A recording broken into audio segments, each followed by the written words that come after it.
Welcome to Chalk Dust, the podcast that gives you a front row seat into some of the best classrooms in the world. I'm Dr. Nathaniel Swain. And I'm Rebecca Birch. I'm a teacher and instructional coach, and I have the great pleasure of working with schools around the country on instructional practice and school improvement. And I'm currently academic in residence and an English teacher at a girls' school in Sydney. I'm also completing PhD research on how explicit instruction supports student wellbeing. As you might know, Chalk Dust is a bit of a different podcast, so you might want to share it with some of your colleagues or with your department and watch some of these videos as part of your professional learning. Give us a like or follow if you'd like. I'd like to acknowledge the traditional owners of the lands I'm recording from. In Sydney, I acknowledge the Gadigal people and pay my respects to elders past and present. And here in Melbourne, I pay respect to the Wurundjeri people of the Kulin Nations. Today we have a very special guest. Peps McRae is an award-winning teacher educator, designer and author. He's the Director of Education at StepLab and author of the notoriously succinct High Impact Teaching book series. Peps has no less than 3 master's degrees and brings a wealth of expertise and experience to his work. We're honoured to have him as our guest today. Welcome, Peps. Thank you. 3 master's degrees and very cold hands because I'm calling in from the UK in November where it's freezing. Yeah, thanks for joining us. So Peps, we are excited to showcase some of the clips of great instructional practice that are featured on the StepLab platform. We're excited to see how these could be used in teachers' work and in the coaching practice in many schools of the listeners of this podcast. Peps, can you tell us a bit of background for the clip that we're about to see? I know that she's an English teacher, but perhaps you could shed some more light on what age group it is and what they're studying and what kind of background this particular teacher has. So we're about to watch Isla Lego, who is a primary teacher at a school called Reach Academy Feltham, which is kind of in and around London in the UK. It's actually an all-through school, so it serves kids right from 5 to 18 or even younger. Yeah. And this, I think, is a year 6 class, and Isla is, teaching English, as it were.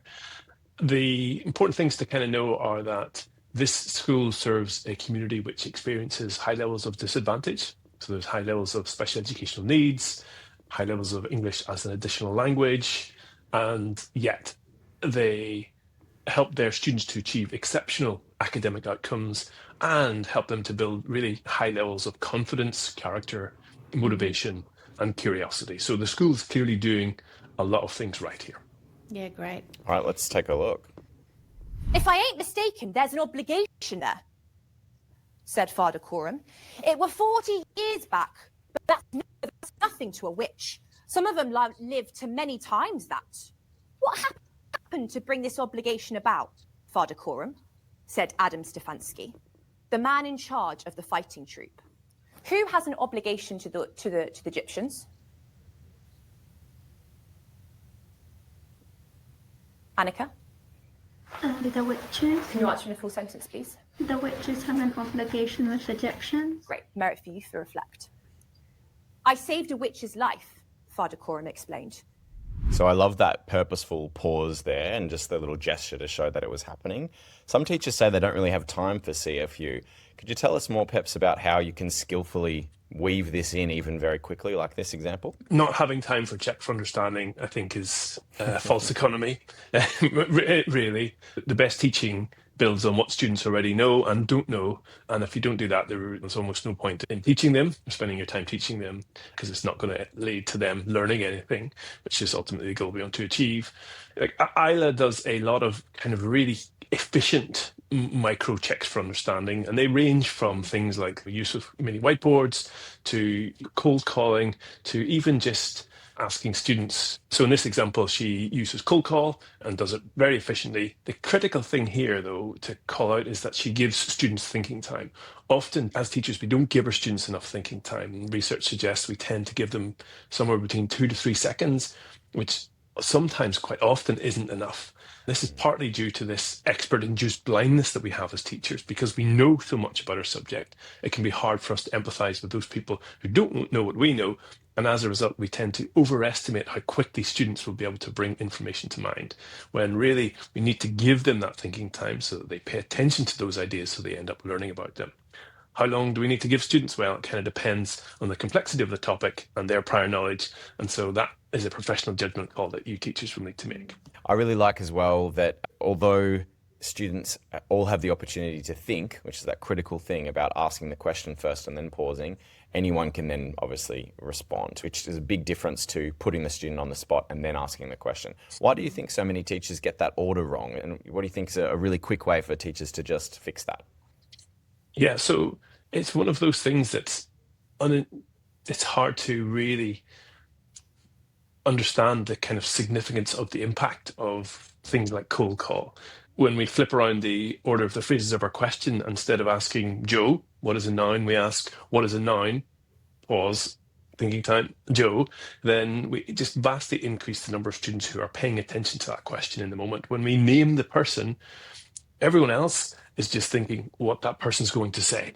And that's what they end up not learning. Well, And yeah, exactly.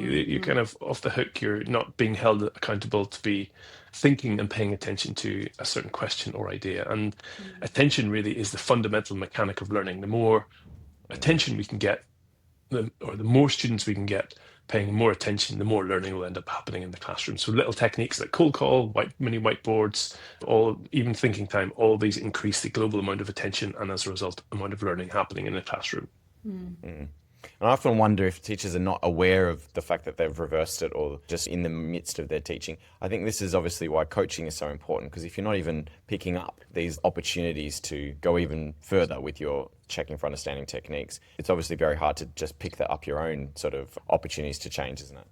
Yeah, the classroom is an incredibly cognitively demanding environment. There are so many things going on, and there are so many things for teachers to be thinking about at any given time, explaining the content and the ideas, where the students are at, managing behavior, even your body language, your posture, like thinking about the order of the phrases of your question in the moment and being able to reflect on that and decide whether it's an effective order or not that's beyond human capacity, beyond superhuman capacity.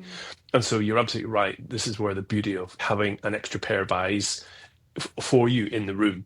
That coach, if a good coach can really act as your own metacognition, it can give you an extra bit of attentional bandwidth, an extra pair of eyes, extra pair of ears that will essentially allow you through these conversations with your coach to see and understand better what you're doing, and as a result have more basically attentional bandwidth to start to pay attention to all of those like adjustments that you know will help you to become better. So yeah, a good coach is worth their weight in gold. Yeah, awesome. Should we watch a bit more? Let's do it. Pandemonium crept into Lyra's breast, their hearts beating together. Team tracker. Remember, this is our exit ticket.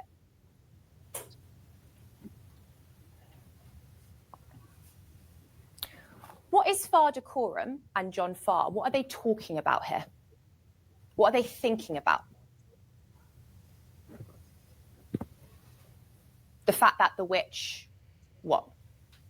Turn to your partner, go. 3, 2, 1, and 0. What are they talking about here, please? Turn and track Sahar. We're talking about how the demon, the witch had no demon. Great. I just noticed that very first turn and talk was about 4 seconds, and I was wondering if that was a way of doing some kind of cognitive activation. So rather than giving full time for each partner to talk, it seemed like it was a good strategy to give it a little bit of extra thinking time. What did you think about that first turn and talk? If Isla was here, I think she would say that there are a couple of reasons why in that situation and in many other situations you want to keep your turn and talk pretty tight. Firstly, if you give your students minutes to turn and talk every time, you're just not going to be able to get them to process as many ideas during the 60 minutes of a lesson. Right? It just becomes less efficient overall. But secondly, what she's trying to do here is really just a bit like you say, some cognitive activation going on around that idea. It doesn't take a load of time for students to warm up the area of their brain to make them feel like they're being held accountable, to make them feel like they are basically like tuning into the question. It just takes a little bit of what we might call externalization of thinking, a little bit of a prompt to articulate it or write down, or there's lots of ways that we can do it. And so once she's done that, She, what Doug Lemov calls when the wave is cresting, so people are getting into it, they've started to activate, there's like diminishing returns in terms of letting that go for much more. Just cut it there, and then we can move on to something more substantial, more meaningful. And I noticed English teachers, you're probably aware of this, Peps, but are a little bit prone to waffle. And so I just wanted to get your comment about that economy of language and where you think that kicks in a teacher's career. Because I think that most English teachers I know, myself included, enjoy the sound of their own voice, and we appreciate the sophisticated vocabulary that we spout out there all the time. So do you think this is a sort of target for sort of mid to later career teachers, or do you think it's something that people can learn if they're very purposeful about it, like how to actually be very concise? I'm not doing a very good job right now, am I? But you're getting the point. Yeah, I've actually talked to Isla about this because economy of language is excellent.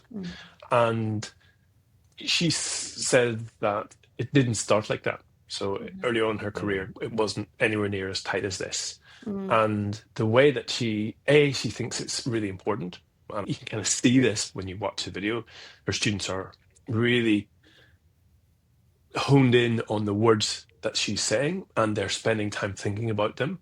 There's very little waste, very little fluff here, very little distraction from the kind of core ideas, which increases the chances they end up learning about them. And secondly, the way that she says she got to this point is through scripting, which is basically the exercise of writing down some of the kind of key phrases you might use during your lesson, some of the key questions you might use during the lesson, so that you're not just trying to make up those things in the moment. I talk to teachers a lot about a phrase from explicit direct instruction is bulletproof definitions. I think we all love to think that we could come up with an explanation on the spot or a clear definition of a term. But obviously, proof is in the pudding. It's very hard to think of clear definitions on the spot. And that little bit of scripting or that agreement on key questions or key phrases that are going to be used, I think could really make a big difference. But it is a different style to, say, the soliloquy of the English teacher that Rebecca was hinting at there. Do you think that teachers have to adjust their style in order to be more effective? And is it possible for teachers to still find their personality? This is a big thing a lot of schools are talking about at the moment. Is it feeling like a bit mechanical when they're first learning some of these techniques? What are your thoughts, perhaps? Yeah, I'd say that teaching, in contrast to the kind of what the movies suggest, teaching is not really a highly natural act. Talking is, and telling stories is, and discussing things is, just like we're doing now. But teaching is, if you want your teaching to be effective, as in you want to really help your students to learn lots of stuff in ways that they remember for a long time, in an efficient amount of time, then yeah, it's not as intuitive and not as natural as the movies would suggest. And so to get there, it definitely requires a bit of effort, a bit of adjustment, and a bit of rehearsal over time, and lots of practice. And that just takes a lot of time and is a good investment. And in the school that Isla is teaching at, all the teachers teach in a reasonably similar way. They all use the same kind of cues and routines for turn and talk, for listening to the teacher, for using mini whiteboards. But if you talk to them about their autonomy or their own personality, they will all actually say that these things are great because they don't have to spend loads of time battling with behavior, and they end up having much more capacity to have great conversations about their subject and great relationships with their students because there isn't lots of kind of friction and baggage and like arguments in the way. And so in a kind of counterintuitive way, having less autonomy over some aspects of your teaching creates more space for you as a teacher to bring more of yourself to the table. All that old process product research. One of the comments in one of those papers is that when teachers teach explicitly, they're perceived as being more jovial than teachers who don't. And I was fascinated by that word, more jovial. And I thought that actually rings true. I think you do free up, not time exactly, but you can have relationships because your whole class is not one long antagonistic session of asking young people to do things they don't want to do. Makes me think Yeah. of a train conductor that's doing a great job and keeping the train running well. So it's very jovial, for example, as opposed to the transportation system that's at its peak and is struggling. Obviously, the people in charge of it aren't going to be that happy all the time. Yeah, yeah, and it's a bit like jazz as well. Like the best jazz musicians have their like scales and structures completely nailed down, so they just can do them without even thinking, which means they can have a lot of fun within those constraints and yeah, actually do a really excellent performance and create great music. And just to push that envelope a little bit more, we hear the straw man argument a lot about routines or high expectations for behavior being overly authoritarian or trying to control kids and their behavior or their bodies, for example. Just give me the steel man to counteract that straw man, Peps. Yeah, I think there's various ways that we can come at this. One of my favorite is to remind ourselves that as humans, we're not always in charge of our behavior in many ways. Like I don't always behave the way I want to, and I'm a highly self-regulating adult, and I'll still go and raid the biscuit tin, even though that's not the kind of behavior I want of myself in the evening. And so, expecting kids to be able to behave in ways that maximize their own attention and learning is unrealistic. Given that as adults, we can't do it. We spend more time on our phones than we'd like. We eat more junk food than we'd like. We don't go to bed on time, all that kind of stuff. And if we do leave it up to students to make lots of decisions about their own learning, ultimately it's those kids who have the lowest self-regulation capacities who are the ones who end up making the worst decisions, and as a result, the ones that end up missing out the most. And I just think that's really unfair. Those are the kids that need the most help. And as a result, I think it is the best teachers, the most just teachers are those who take responsibility for their classes, every student in their class, and take steps to help those students to build good behavioral routines, good attentional routines that allow them to get the most out of the school experience in general. Right. Let's jump back into Isla's classroom for one more moment, if that's okay. And then we've got another to show. How do the Egyptians react to this? How do the Egyptians react to the thought of a witch having no demon? Write it on your whiteboards, please. In 7.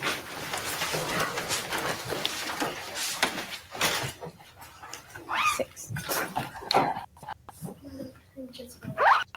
5.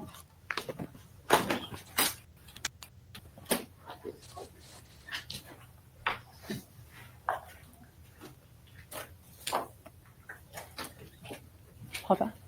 Radiates hovering. East is hovering.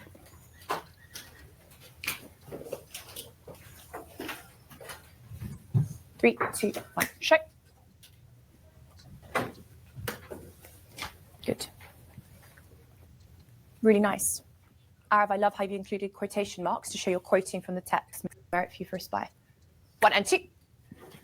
Back to me. Really quick one. Whiteboard responses are being used really fluidly here. And she's going from one CFU to the next, almost it's like clockwork. Do you think she's got all this mapped out, or is this some of this done responsively or adaptively because that's where she's at with her teaching?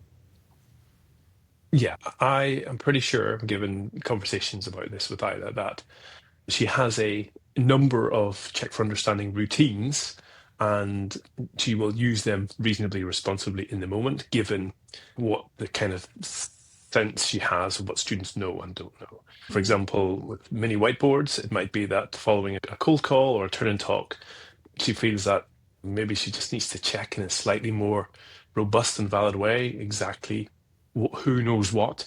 And as a result, mini whiteboards would be a great next step. And like you see, she gives them time to make sure they all are able to answer, provides a very concise question for them to answer, but importantly, takes her time to look at every single whiteboard. And often, as teachers, we have a kind of like an aversion to silence and an aversion to asking students to just stand still and hold things up. But it's really important that we just take our time to gather that data, because that then allows us to make robust decisions about what to do next, about how to be really responsive, whether to move on as planned, to go back and re-explain a particular concept, or even to move on as planned and target some particular students for individual support. I've heard teachers say, I don't have, same thing, I don't have time to check each individual response. The kids won't sit there. But my experience is that the students want their work checked, that they will wait until because they actually want to know what the feedback is. And it's not actually that long. We're talking about maybe like less than 30 seconds for sure to check every single response, maybe 20 seconds to check every single response. And I would just say to those teachers, like, the alternative really is to take home all those responses and mark them on your weekend. So I think it's something to think about if you're thinking, will my students sit there? I think they will. They like the adult to be in charge, I think, as well. And once they're in those routines, they appreciate the feedback and they're actually taking an interest in their learning. Every time you check a response, it's an opportunity for praise, and they sit there waiting for that, potentially. Yeah, and it's definitely much more time efficient to check for understanding that way than take a whole set of books home and spend an hour marking them. But it is a little bit harder. Often it's easier just to take the kind of path of least resistance, to not ask students to do anything, to just instead talk and maybe ask a few individual students some questions. That is the easiest way to teach, but it's not the most effective for learning or even for our own workloads as teachers, which is why I think sometimes we create resistance ourselves to doing some of these things which require a bit more effort. Building routines takes a bit of effort, it's hard work, but it works out best for our students and ourselves, and so we've just got to try and do that, commit to it, and where we can use a coach or a system like something like StepLab to help us as a whole school work together to try and achieve these things, it can actually become a lot easier. Peps, are you okay to tell us about Pritesh and his school and the kinds of students that he serves there? Yeah, so this is Pritesh teaching science to year 9 at Arkstone Academy, which is a secondary school in around London, and another school which serves a community which experiences high levels of disadvantage and also creates great outcomes for their students. Great. Shall we watch? Yep. All right, this is where it's going to get a lot harder. So you need to really pay attention. So, first question for you should be simple. Second question is going to be simple, then it's going to get tough. First question for you. What's special about the noble gases? Partners, go. And because they have a full outer shell, which means that they must be in group 0. Oh, lots of good knowledge Noble here. gases 3, 2, 1, stable. and hands up. Okay, I'm sport for choice. Let's go to Maya. Start us off. First of all, they're colorless. They have They're odorless, which means you can't smell stuff. smell them. Good. And I don't remember the third one. Okay, this is the important one I want us all to remember. Merit for Maya. What's the third and final one? Saeed. They're not reactive, sir. Good. They're unreactive. I see you say unreactive. Unreactive. Merit for Saeed. What's another word for unreactive? You want to sound super fancy. Oh, only some of us know. Abdul. Stable, sir. They are stable, but there's another word for it. Theo? Inert. Inert. I say you say inert. Inert. In your posh voice, inert. Inert. Nice. Okay. So they are inert, which means they are unreactive. Why are they unreactive? Why just the noble gases? The noble gases are all the way over here on my periodic table. Why are they unreactive? Tell your partners, go. So what I'm noticing, perhaps, with this one is that every check for understanding is some kind of opportunity for Pritesh to show his warmth. So you can see there's really high expectations in the room, and there's no behavioural issues. But I think the students really still know it's quite deeply embedded what's expected of them. So did you just want to comment a little bit on how those relationships can be built in those moments? I think warmth is a really important piece of the puzzle, especially when we are talking about creating environments, classrooms where there's high levels of structure and routine.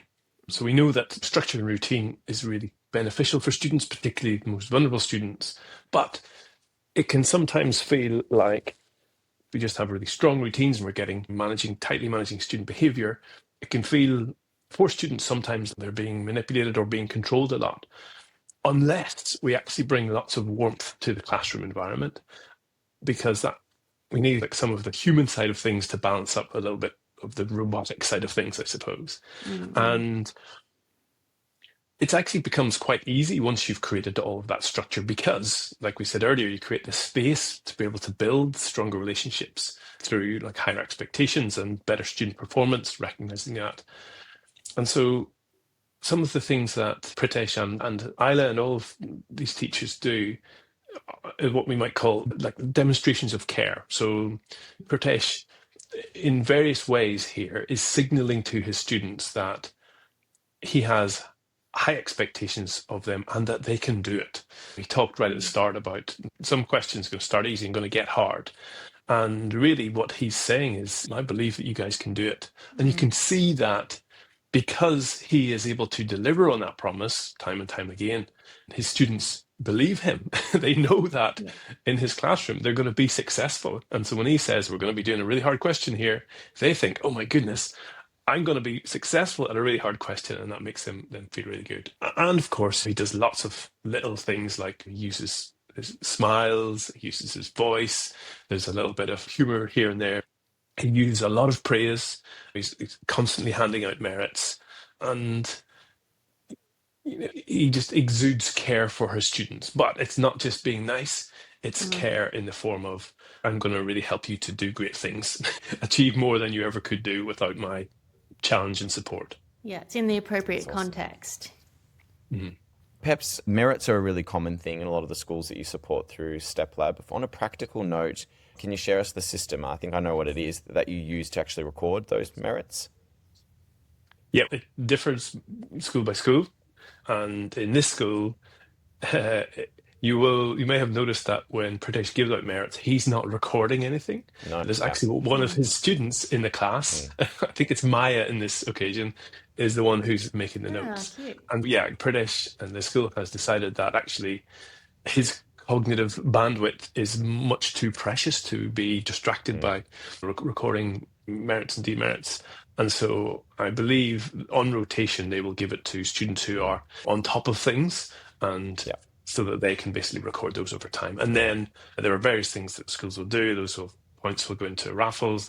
Students will be celebrated at the end of terms or weeks and things like that. All of this is just about social norm reinforcement, essentially amplifying the visibility of those behaviors and attitudes that we want other students to adopt and copy. Yeah, it's great. I think obviously the students got their work plus the merits going, so they have to be able to handle both of those things, but it doesn't take much to put a little check mark on someone throughout if they've got the role just next to them. Yeah, and there are benefits as well to giving students a responsibility. It increases their sense of status within a group, and as a result, their feeling of belonging. So we see this whenever you give some students responsibilities or in a classroom, they tend to rise to that challenge and become a greater participant in that learning journey of the class. Great. All right. Watch a bit more. Full electrons. The noble gases are unreactive because 3, the 2, outer 1, shells are- hands up. I'm hearing some magical answers. Let's hear them. Heber. The noble gases are unreactive because they have full outer shells, sir. Perfect. Merit for you, Heber. They have full outer shells. Let's have a look at this diagram again that we drew a few lessons ago. Helium only has 2 electrons, but it's only got 1 shell, so it is full. 2,8, full outer shell. 2,8,8 for argon, full outer shell. That's what makes them unreactive. That's what makes them, what's that special posh word we're going to use for unreactive? On 3, 1, 2, 3. Inert. Inert. Nice. Okay. Second question. Why are atoms neutral overall? Why are they neutral? Make sure you use the word positive and negative in your answer. Go. So I know that there's a lot of fantastic uses of the document camera or the visualizer here, perhaps. Some teachers, when they use it, including myself sometimes, will find themselves a bit lost as to where to plug everything in, how to move across between one window and the next. Is Pritesh doing some sort of special wizardry here, or is this just practice to get on top of how you want to show things to students in such an efficient way? Yeah, I think it's partly practice, but it's also just partly simplicity, right? There's all that's going on here is Pritesh has plugged the document camera into the projector. There's no fancy whiteboard, there's no PowerPoint presentation. All there is a visualizer, camera, and the student booklet. And so this vastly reduces the complexity of things in the classroom. All Pritish has to do is put that on the visualizer and just adjust the focus, which often is done automatically by these tools. And I think there are some significant benefits to this approach. So when you reduce the complexity of your kind of teaching, it allows you to focus much more on the content, much more on monitoring students, much more in responding to their needs and helping them to build their understanding. Also quite a subtle thing, but having the visualizer and not having to turn around to write on the board means that Pritish is constantly being able to see all of his students, and perhaps equally as important, all his students are constantly able to see him watching them. And so there's this kind of like strong sense of connection, relationship, accountability that is in place all the way throughout, which I think actually is one of the reasons why students stay in the learning zone for so long during his lessons. We've got a lot of people who listen via Spotify and Apple, so that this is where it's really worth going onto YouTube or Substack so that you can see the visuals. I think it's really worth seeing how he uses this particular visualizer and what the dynamic is between his position in the class and what the students are doing. It's really powerful. It's those stereotypical moments in movies where the teacher's turning around to write something on the board is when things go wrong, like things are thrown at the teacher's head or a plane is pushed from one end of the room to the other. So yeah, I think it's really clever how he does that. Okay, should we watch some more? Let's hear from Khaled.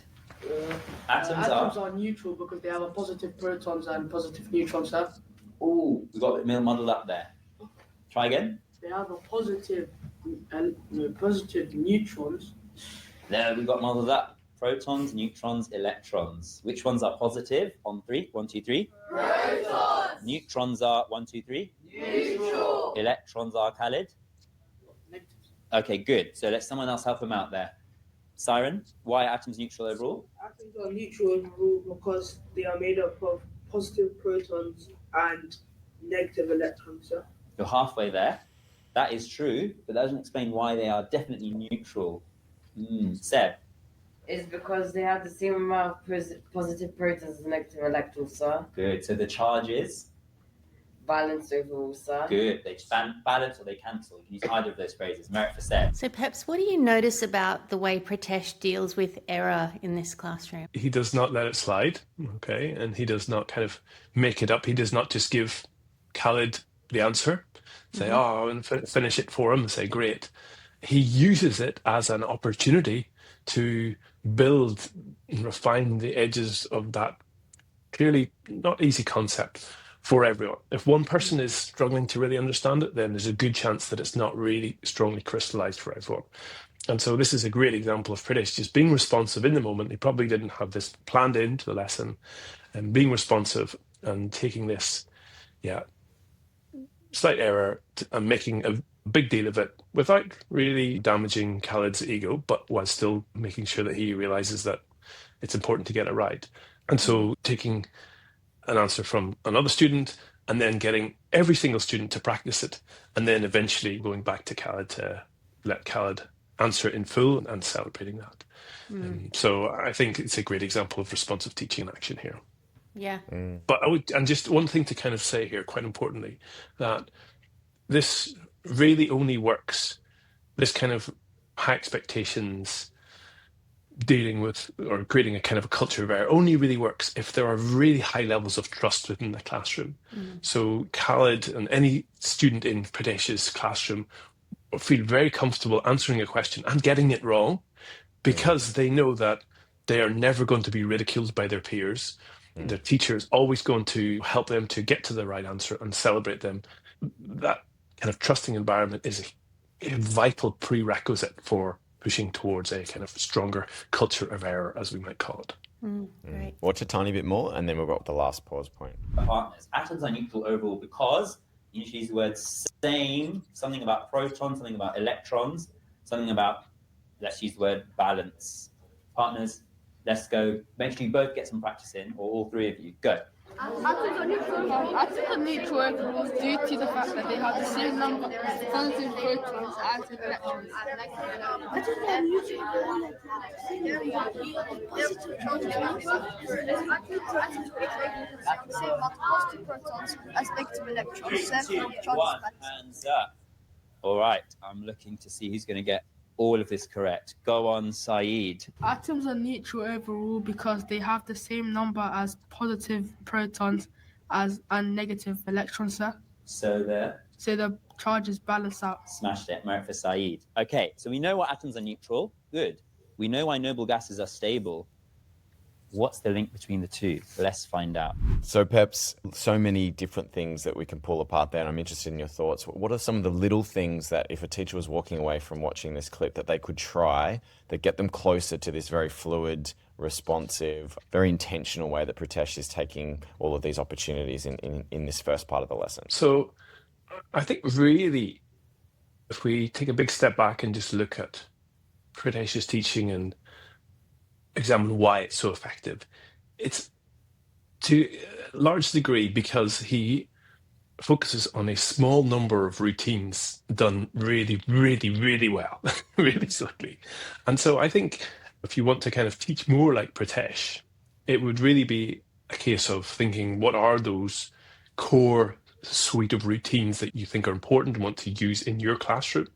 And then, like we know from the kind of habit research, running those routines repeatedly whilst trying to keep them as the kind of cue and sequence of actions as tight as possible so that students end up building high levels of fluency and automaticity with those routines. And that's what ends up allowing everything to go like really smoothly and efficiently.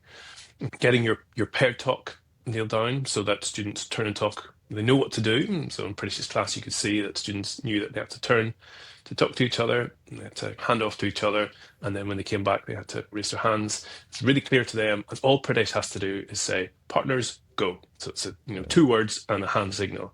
And that means that it all happens, a lot of learning happens in a very short space of time.